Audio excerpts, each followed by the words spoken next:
கட்டுப்பாட்டு ஒரு லவ் சீனு ஒரு 2 ஃபைட்டு அப்படின்னு வச்சு பண்ணிட்டு போகாமல் ஒரு மக்களுக்கு ஒரு மெசேஜ் சொல்லணும்.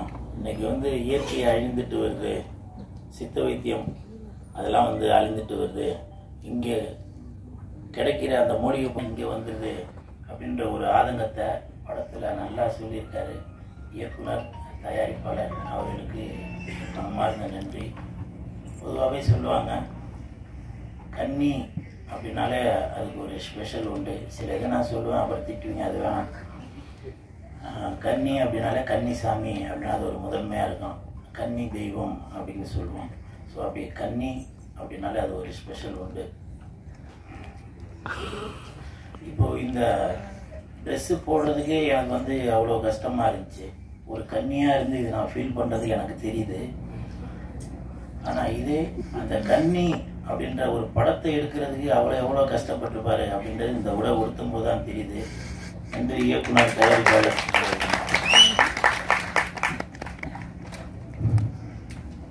நான் நிறையா பேச வேணாம்னு நினைக்கிறேன். ஏன்னா இந்த கெட்டப்பே கண்ணின்னு எல்லாருக்கும் தெரிஞ்சிருக்கும்ல. ஏன்னா இப்போ பேரர் சார் சொல்லும் போது சொன்னாங்க, மிக்க நன்றி பேரர் சார். இப்போ உங்களை மாதிரி உள்ளவங்க இந்த மேடையில் என் பேரை பயன்படுத்துறது இது வந்து எனக்கு ஒரு பெரிய, இந்த படத்தில் நான் நடிக்காட்டியும் நான் நடித்ததுக்கு சமம். அவ்வளோ ஒரு சந்தோஷமாக இருக்குது. ஒரு பெரிய இயக்குனர் விஜய் சார், அஜித் சார்லாம் வச்சு படம் எடுத்தவங்க இன்னைக்கு என் பேரை அதுக்குள்ள பெரிய மேடையில் சொல்கிறாங்க. அதுக்கு மிக்க நன்றி பேரர் சார். நன்றி நன்றி நன்றி. ஏன்னா பெரியவங்க வாழ்த்து இருந்தால் தான் அடுத்த கட்டத்துக்கு நம்ம போக முடியும். ஸோ இந்த கன்னி டீமுக்கு என் மனமார்ந்த வாழ்த்துக்கள். செந்தூர பூவே செந்தூர பூவே சில்லென்ற காற்றே, என் கண்ணி எங்கே என் கண்ணி எங்கே, நீ கொஞ்சம் பாராயோ செந்தூர பூவே. சில பேர் நினைப்பீங்க இவன் என்னடா ஏதோ ஒரு பொம்மலைத்தனமாக ஏதோ பண்ணிட்டு இருக்காருன்னு. நான் அந்த ட்ரெஸ்ஸு போடுறதெல்லாம் நான் ஒன்றும் விரும்பிலாம் ஒன்றும் போடலைங்க. நான் இது போட்டுட்டு நான் வீட்டுக்கு போனாக்க கொண்டாடி பசங்களாம் என்னை வந்து டாடி சூப்பர் அப்படின்னு சொல்லி வாழ்த்துவாங்க. நினைக்கிறீங்களா? இது அவ்வளோ கஷ்டம் புரியுதுங்களா? ரொம்ப. ஆனால் நான் இந்த ட்ரெஸ்ஸு போடும்போது நான் ஒரு சந்தோஷமாக தான் போடுறேன், ஒரு பெருமையாக தான் நினச்சி போகிறேன். ஏன்னா இந்த படத்தில் எவ்வளோ பேர் நடிச்சிருக்காங்க, ஹீரோயின்லாம் நடிச்சிருக்காங்க. வரல இப்போ பேர சார் சொன்னாங்க ஹீரோயின் வராதால கூல் சுரேஷ் வந்திருக்காரு போல அப்படின்னு.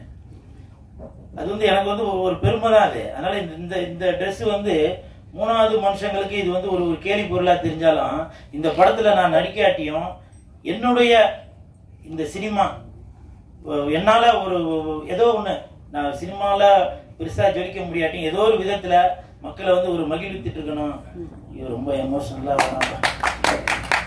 ரொம்ப மகிழ்வித்துட்டு இருக்கணும் அப்படின்ற ஒரு எண்ணத்தில் தான் நான் இப்படிலாம் இருக்கிறது. அதனால் பெரியவங்க மன்னிச்சிருங்க. எனக்கு எவ்வளோ கஷ்டங்கள் இருக்குங்க. நான் கோபமாக பேசினாக்க நீங்கள் நண்பர்களே சொல்கிறீங்க, நான் கூல்னாக்க ஒரு ஜாலியாக இருப்பாருங்க, ஒரு கன்னித்தன்மையோடு இருப்பாருங்க அப்படின்னு சொல்கிறீங்க. ஸோ அப்படி இருக்கும்போது அதனால் எனக்கு அந்த கோபமாக பேச வேணாம். சரி அழுது பேசினாக்க அதுவும் கமெண்ட்டில் போடுறாங்க, இவன் நல்லா நடிக்கிறான்பா அப்படின்றாங்க. உங்களுக்கு தெரியுது, இயக்குநர்களுக்கு தெரியணும், தயாரிப்பாளர்களுக்கு தெரியணும் கூல் சுரேஷ் நல்லா நடிக்கிறாரு அப்படின்னு. இந்த நேரத்தில் பேரர் சாருக்கு ஒரு மிகப்பெரிய ஒரு வேண்டுகோளை தெரிவித்துக் கொள்கிறேன். சீக்கிரம் படம் டைரக்ஷன் பண்ணுங்க சார். உங்களை மாதிரி ஆளுங்களுக்கு நான் உழைக்கிறதுக்காக காத்துக்கிட்டு இருக்கிறேன் சார். தயவு செஞ்சு பேரர் சார், ராஜன் சார், நீங்களாம் அடுத்தடுத்து படங்கள் நான் பண்ணிகிட்டே இருக்கணும் சார். இதுதான் என்னுடைய வேண்டுகோள். இந்த இடத்துல என் ஃபீலிங்காக என் பேசிட்டு அப்புறம் என் கன்னித்தன்மை போயிடும். இந்த கன்னி டீமுக்கு என் மனமார்ந்த வாழ்த்துக்கள். ஜாஸ்தி பேச வேணாம்னு நினைக்கிறேன், அது சந்தோஷமாகவே இருக்கட்டும். வெந்து தனிந்த காடு கன்னிக்கு வணக்கத்தை போடு.